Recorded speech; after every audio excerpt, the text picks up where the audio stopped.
Hello, my YouTube friends.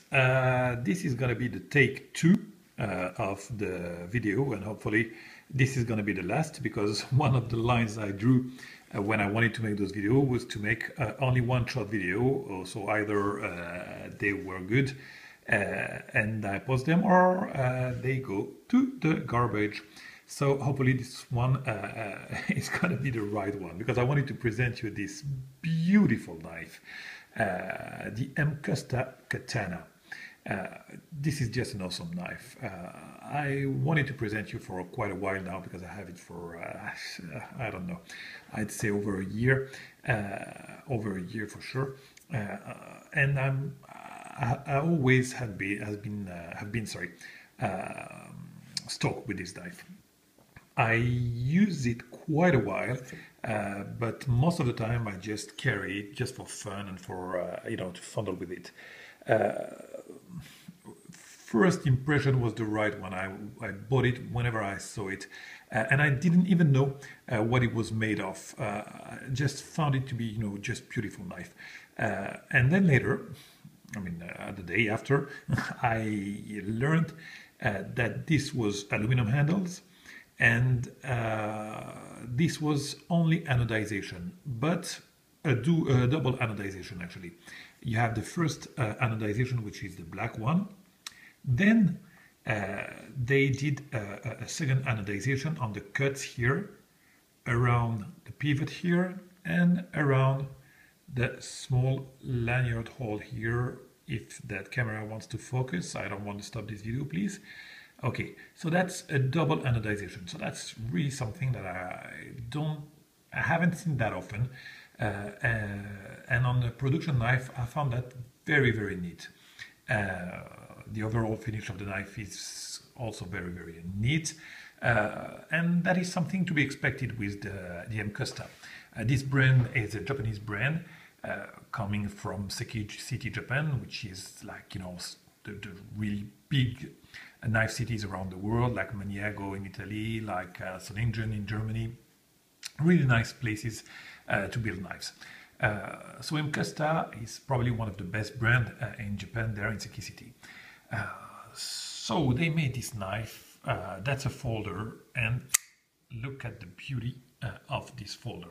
First of all, this is a really, really smooth knife. It's smooth as butter. Look at that. You disengage the blade and it goes right there at his place. The detent is very, very, very strong. Oh, yeah, I got it. Yeah, it's really, you need to put some strength to break this detent. Retention, sorry, is great. And look at how smooth it is. Look at, it falls right into its place. I love the smoothness of this knife. And one of the things that I love also is the shape of this blade. Isn't that an insane blade shape? For me, who likes Tanto, I am served here, and well served. This Tanto is very, very nice, very pointy, almost a spear here, and a long portion here. So for a small cutting task, it's very, very useful.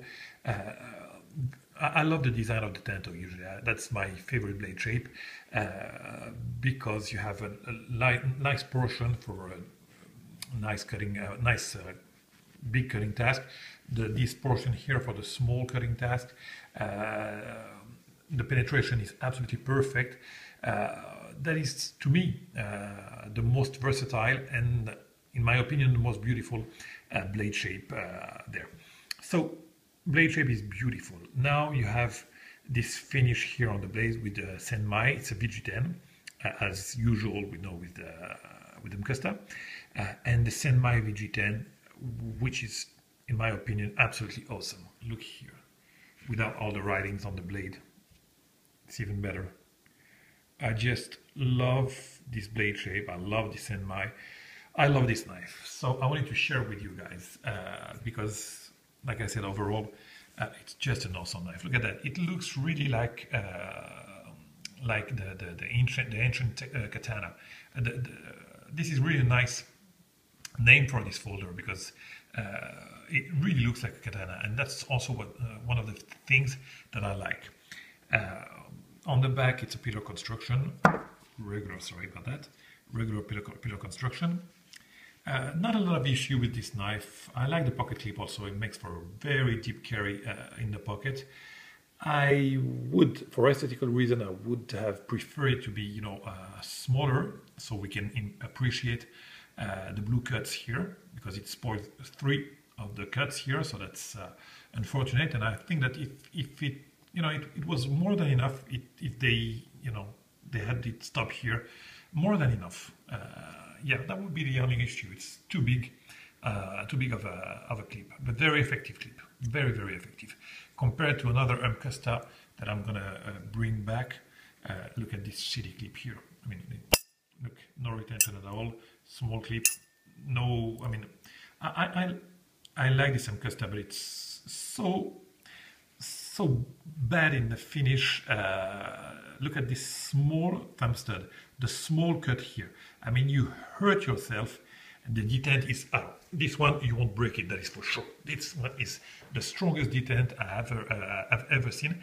So if you want to disengage the blade, look at how tricky it is. You need to hurt your thumb to do that.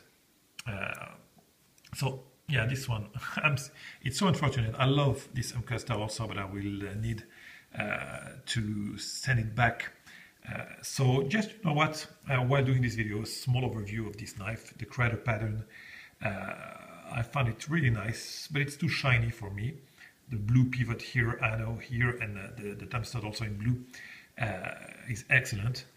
Works as stop pins also, but that's unfortunate. So I would have gone with only a singular stop pin there and put the thumb stud here. It would have been better to operate, you know, much more place here. Here, really, it's really easy, and really you hurt yourself. So unfortunately, this one will go back. But look at this. The work, I just wanted to show you this, because the work that they do in MCUSTA for production knife, and those are knives at the range of between $120 to $160, no more. Look here, you have the pattern of the crater here on the blade. Then you have the Damascus, then the line, almost as if it was Senmai. They do such an excellent job. That is so unfortunate that they are able to make such great blade. Look at these draw points, just perfect. And on this knife, this is, I mean, this spoils the overall knife. So I don't understand. They really should have gone with this bigger cut here or here, and this clip is just absolutely ridiculously wrong. So this one has to go back. But overall, you can appreciate the finish of those really nice production knives. So this one has to go, but really that's unfortunate. I really love this one, but anyway, I can't stand a knife with flaws. I mean, I can't fondle it the way I want it. It hurts me, so I can't keep a knife like that, and this clip is just ridiculous.